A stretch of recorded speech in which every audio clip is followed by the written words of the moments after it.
আসসালামু আলাইকুম রহমতুল্লাহ। যারা নতুন ইনকিউবেটর ব্যবহার করেন তারা কি পেরেশানিতে ভোগেন দেখেন। একটা খামারি আমাকে জানিয়েছে তার বাচ্চা দুই একটা বাড়াচ্ছে, সকালের দিকে আবার দুপুরের দিকে দুই একটা বাড়াচ্ছে, আর কোনো বাচ্চা বের হচ্ছে না।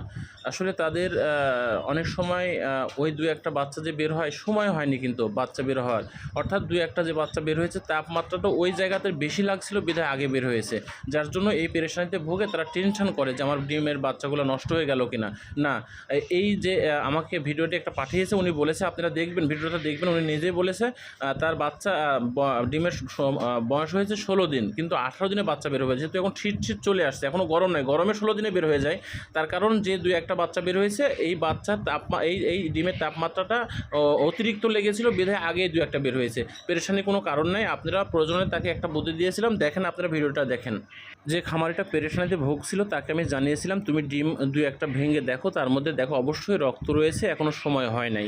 উনি আমার কথা মতো কী করেছে সেটা আপনি প্র্যাকটিক্যাল আপনারা দেখেন। এই যে কাকা, ডিমের অবস্থা, রক্ত আছে, বাচ্চাটা জীবিত। এই যে আরো দুইটা ডিম ধরছিলাম, এটা ঠোকরায় রাখছে ডিমগুলা। অর্থাৎ এখনও সময় হয়নি, ইনশাল্লাহ তার সব বাচ্চা বের হয়ে যাবে, কোনো সমস্যা নেই।